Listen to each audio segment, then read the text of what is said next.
Ya, selain ingin memprovokasi Anang agar cepat menikahinya, berpenampilan kebaya ala Ashanti ini nyatanya merupakan salah satu bentuk ekspresi keinginannya untuk segera menikah, mengingat usianya yang sudah cukup matang untuk berumah tangga.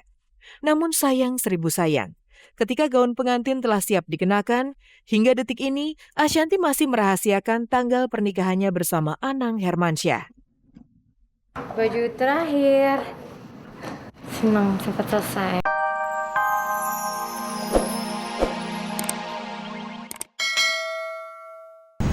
Ashanti benar-benar cantik. Bergaun kebaya plus dandanan ala bidadari, Ashanti tak ubahnya seorang mempelai wanita yang siap menanti pinangan mempelai pria. Namun untuk apakah Ashanti berdandan? Benarkah dalam waktu dekat ini Ashanti dan Anang bakal berlabuh di pelaminan? Nafas di jiwamu, kau pantai di lautku, terpaut hati ini cinta yang suci.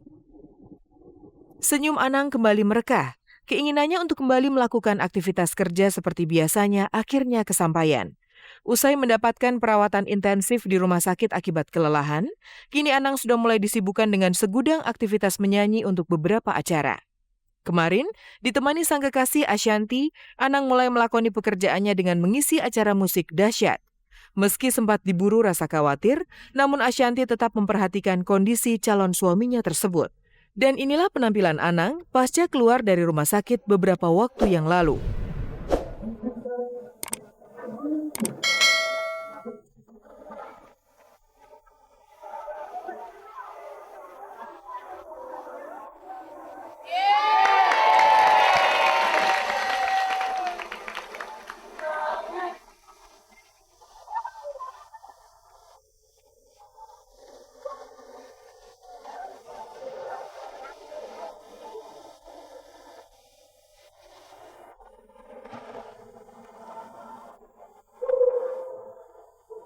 Iya khawatir pasti karena kemarin begitu keluar rumah sakit langsung ke Jogja sehari, pulang lagi terus hari ini harus nyanyi pagi, istirahatnya kurang lagi gitu. Jadi tapi bandel kan orangnya gitu kasih tahu. Terus sekarang udah kasih tahu ya.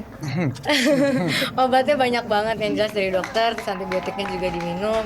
Ya mudah-mudahan ya istirahatnya aja sih tinggal.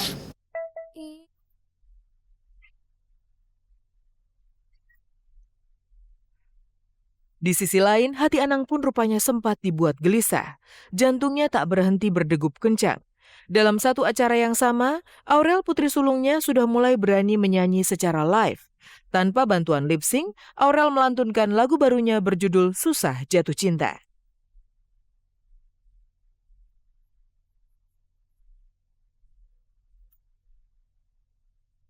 Ya aku terus terang tadi ya deg-degan juga ngelihat dia awal gitu.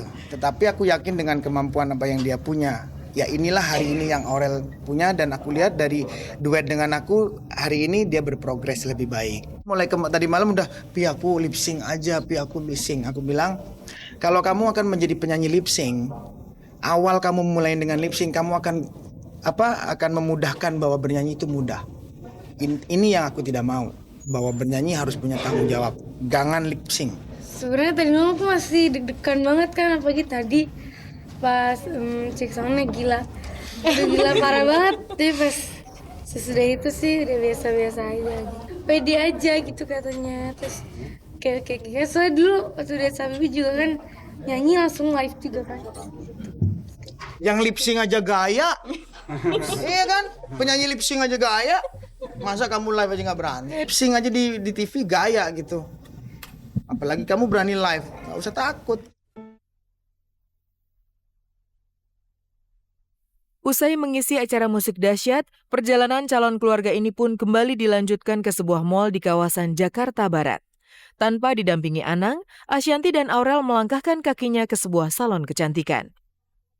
Sekarang mau langsung ke tempatnya buat pakai kebayanya terus kita foto.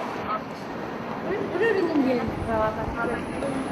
Kita pernah deh ini sekarang kita sudah sampai di tempatnya, aku fotonya nanti di sini.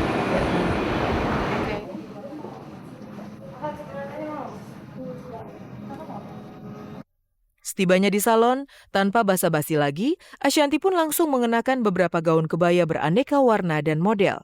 Dan inilah beberapa kegiatan Ashanti kala tengah mengenakan gaun kebaya khas seorang pengantin yang terekam tim kamera Kabar-Kabari. Ya sekarang Aurella lagi dipijet daripada dia bete nungguinnya. Sebenarnya dia nggak marah, cuma nggak bete. Cuma aku kalau ngeliat dia bong gitu nungguin nggak tega. Dianya mau pijet, sekarang akunya mau ganti baju kebaya. Siap-siap kebaya buat kawin kan? Oke. Amin. Ya pemirsa, sekarang ini mau pakai kebaya. Kebaya buat apa? Buat foto majalahnya. Gitu. Kita coba dulu ya.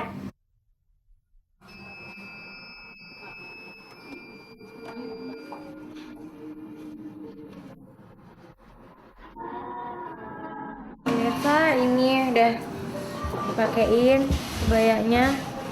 Kebayanya cantik banget tuh, panjang. Jadi kalau buat kawinan kebayanya gini-gini juga kali ya.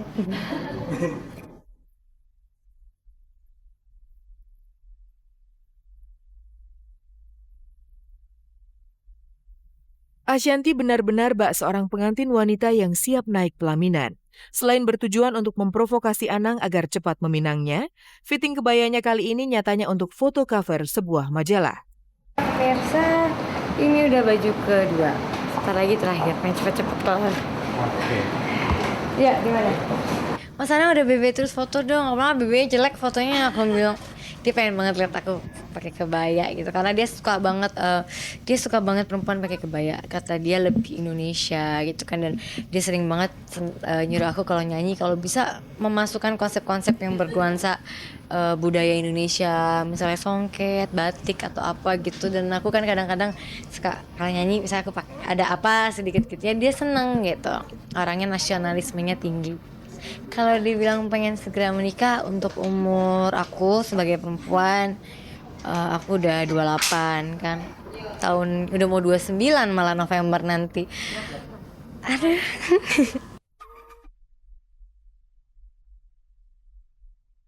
Ya, selain ingin memprovokasi Anang agar cepat menikahinya, berpenampilan kebaya ala Ashanti ini nyatanya merupakan salah satu bentuk ekspresi keinginannya untuk segera menikah, mengingat usianya yang sudah cukup matang untuk berumah tangga.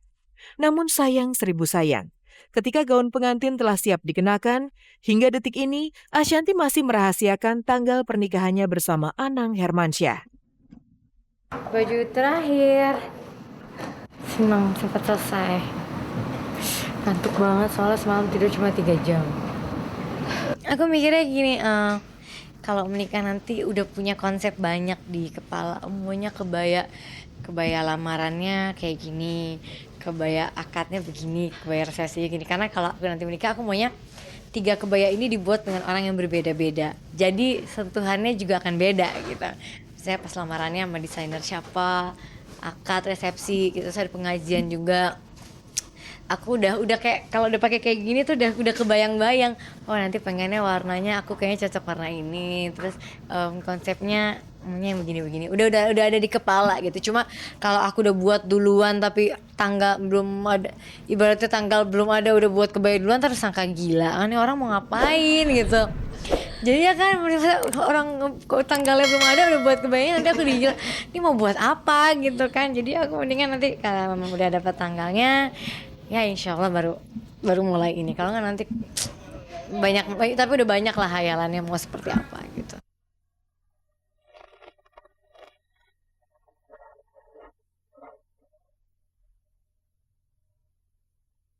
Lantas seperti apa kondisi terkini Ade Namnung pasca tergolek lemah di rumah sakit?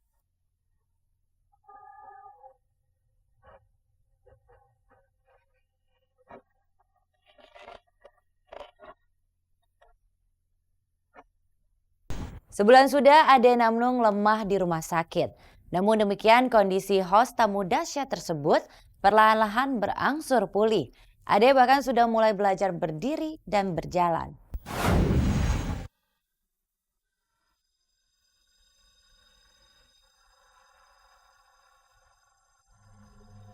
Ade Namnung sempat putus asa. Stroke yang menyerang secara tiba-tiba membuat tubuhnya lumpuh. Segala keceriaan, tawa riang kala menjadi host di atas panggung, tiba-tiba berubah menjadi tangis kepiluan. 17 Desember lalu, Ade mendadak merasa dunia gelap. Ia lunglai dan akhirnya harus dilarikan ke rumah sakit. Sebulan setelah terserang stroke, kesehatan Ade mulai menunjukkan peningkatan.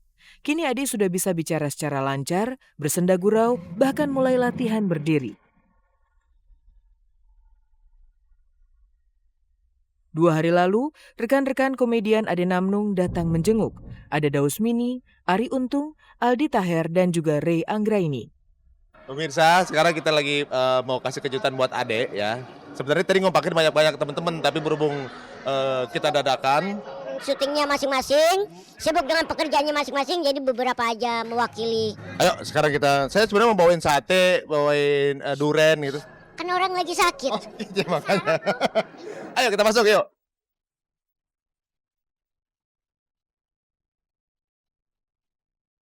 Selain bawa buah, kita juga bawa anak hasil hubungan Ade. Masuk ya.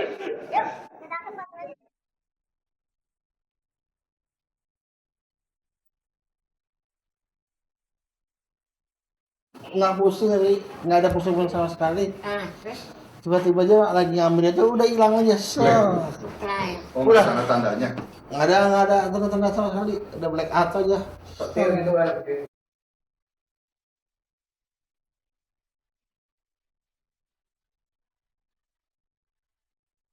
Kala terbaring tak berdaya, perhatian dan kehadiran para sahabat adalah angin surga yang memberi penghiburan luar biasa. Lihat saja Ade Namnung. Dukungan Dausmini dan kawan-kawan membuat semangatnya untuk latihan berdiri segera bangkit. Inilah untuk pertama kalinya, pria bernama asli Syamsul Effendi tersebut berdiri di depan kamera media pasca lumpuh karena stroke yang menyerangnya.